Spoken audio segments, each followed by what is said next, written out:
Welcome to this week's Crypto Roundup. In today's recap, we cover BlackRock's Ethereum ETF surpassing $1 billion in net inflows, Ryan Salame's legal battle over a plea deal involving his partner, Prometheum's controversial move to classify Uniswap and Arbitrum tokens as securities, and Binance facing a new money laundering lawsuit. We also touch on the U.S. Treasury withdrawing a proposed rule on unhosted wallets, the Democratic Party's silence on crypto and its new platform, and Pump.Fun's record profits despite user struggles. Lastly, we discuss the SEC's rejection of Solana ETF filings and Optimism's upcoming hard fork, along with a fun bit about Trump's growing crypto income. Thanks for tuning in to the weekly news recap. Let's begin. Ryan Salame's legal battle deepens with indictment of partner Michelle Bond. Former FTX executive Ryan Salame's legal troubles have escalated following the indictment of his partner, Michelle Bond, on charges of unlawful campaign contributions. Bond, a former congressional candidate and prominent crypto advocate, is accused of using $400,000 from a sham consulting agreement with FTX to finance her 2022 campaign for a U.S. House seat in New York. The indictment, unsealed by the U.S. Attorney for the Southern District of New York, alleges that Bond falsely reported the funds as consulting income, concealing their true origin.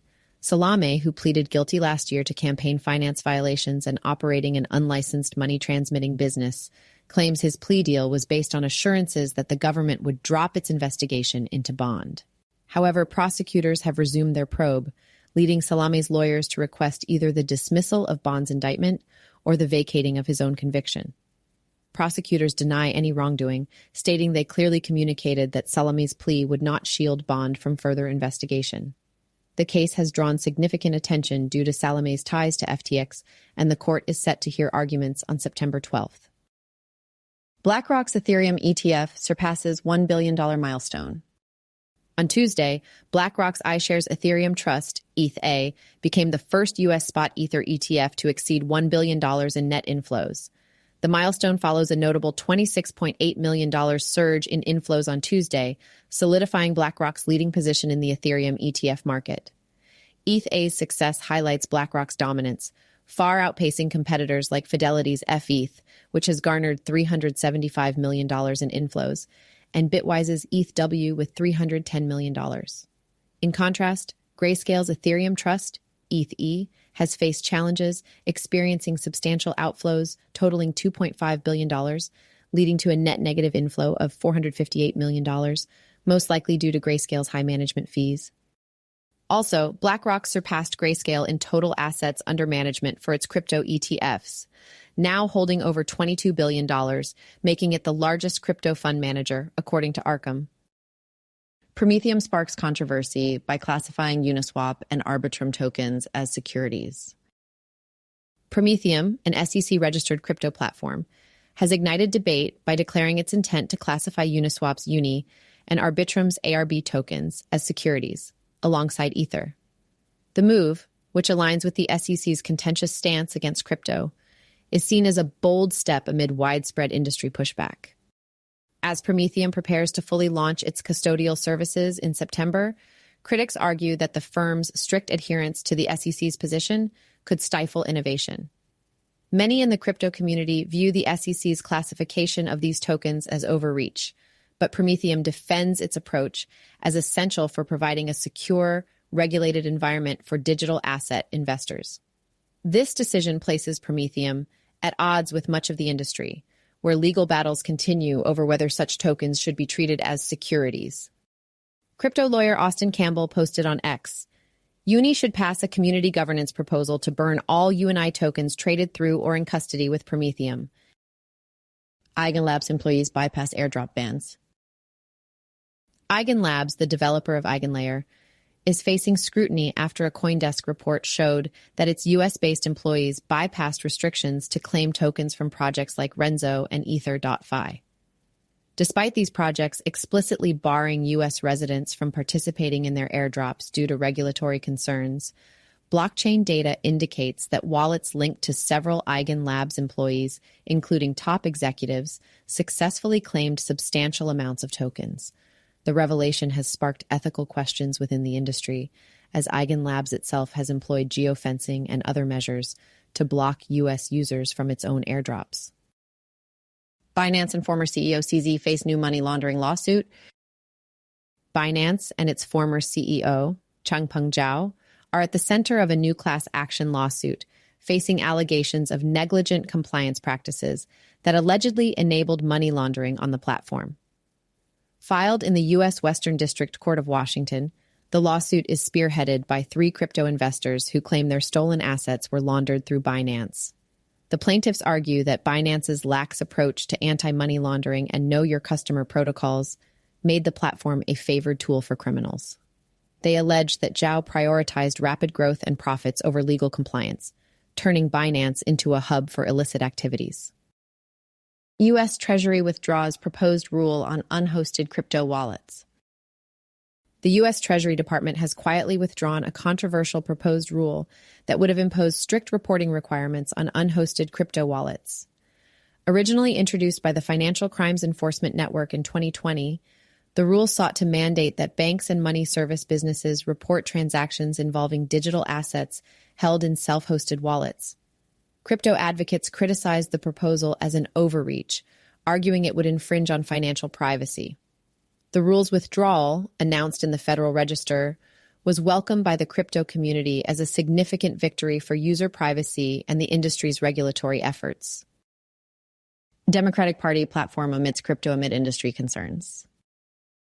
The Democratic Party's newly released platform has raised eyebrows in the crypto community for its complete omission of cryptocurrency, Bitcoin, and digital assets. This silence dashes hopes for a potential crypto reset under Kamala Harris, the party's presidential candidate. Many in the industry had anticipated a shift toward more favorable policies, particularly after years of stringent regulation under the Biden administration. Despite efforts by some Democratic lawmakers, such as Representative Ro Khanna, to push for pro-crypto policies, the platform was silent on the issue.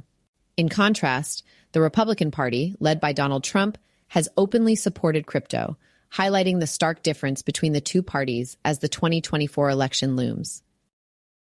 Pump.Fun's record profits highlight users' struggles with meme coins. Pump.Fun, a Solana-based protocol that enables users to create and trade meme coins, has generated nearly $100 million in revenue since its mainnet launch earlier this year. Despite the platform's impressive earnings, most of its users are not seeing similar success. According to data from Dune Analytics, over 2/3 of wallet addresses on Pump.Fun are unprofitable. Out of the 1.2 million tokens launched on the platform, only 32 have reached a market cap of over $1 million, highlighting the slim chances of success for most tokens. This disparity underscores the reality that while Pump.Fun thrives, its users often face significant losses, reinforcing the notion that the house always wins. SEC rejects Cboe's filings for Solana ETFs, citing security concerns. The SEC has rejected 19 B4 filings submitted by Cboe BZX for 2 proposed Solana ETFs, according to a source familiar with the matter. The rejections followed discussions in which the SEC reiterated its position that Solana should be classified as a security. As a result, the filings were withdrawn from Cboe's website before they could be placed in the Federal Register, halting the approval process. Despite this setback, issuers like 21 Shares and VanEck remain committed to pursuing Solana ETFs, with the possibility of refiling their applications with stronger arguments against the security classification. Mango Markets moves toward SEC settlement over securities violations. Mango Markets, once a leading decentralized exchange on Solana, is preparing to settle with the U.S. SEC over allegations of securities law violations. The governing body, Mango DAO, has proposed a settlement that includes paying a $223,228 fine, destroying its MNGO token holdings, and delisting MNGO from trading platforms. This comes after the protocol was severely impacted by a 2022 exploit orchestrated by Avraham Eisenberg, leading to significant financial losses. Also this week, Solana-based UXD protocol, with $7.5 million in deposits, is shutting down due to a lack of liquidity and insufficient excitement among DeFi users, with plans to return funds to investors pending a DAO vote. Meanwhile, Solana experienced a record outflow of $39 million last week, attributed to a decline in meme coin trading, marking its largest outflow on record according to CoinShares. Optimism plans hard fork after security audits. Optimism, an Ethereum Layer 2 network, has announced a significant upgrade called Granite, following security audits that uncovered vulnerabilities. OP Labs, the team behind Optimism, assured that no user assets were at risk despite the discovery of some high-severity issues. As part of the response, the Optimism Foundation temporarily reverted its permissionless fraud-proof system to a permissioned state to prevent potential instabilities. The Granite upgrade, scheduled for September 10th, includes smart contract improvements and a Layer 2 hard fork to enhance the network's security features. While the proposal has broad support, some community members have expressed concerns about proceeding without further audits. Time for fun bits. Trump's crypto wallet out-earns the Apprentice royalties. Forget reruns of The Apprentice. Trump's real passive income is coming from the blockchain. Thanks to NFT royalties and meme coin taxes, the former president is raking in more ETH than ever. Trump digital trading cards are bringing in a steady stream of crypto, with his wallet pocketing a cool 782 ETH in secondary sales alone. And that's not all. Unofficial Trump-themed meme coins are adding to the haul, dropping fractions of ETH into his wallet with every transaction. Who knew sitting back and watching the crypto world go wild could be more lucrative than TV royalties? And that's all. Thanks so much for joining us today. If you enjoyed this recap, go to unchainedcrypto.substack.com. That is unchainedcrypto.substack.com, and sign up for our free newsletter so that you can stay up to date with the latest in crypto. Unchained is produced by Laura Shin, with help from Matt Pilchard, Juan Aronovich, Megan Gavis, Pam Majumdar, and Margaret Correa. The weekly recap was written by Juan Aronovich and edited by Nelson Wang. Thanks for listening. Unchained is now a part of the CoinDesk Podcast Network. For the latest in digital assets, check out Markets Daily, 5 days a week, with host Noel Atchison. Follow the CoinDesk Podcast Network for some of the best shows in crypto.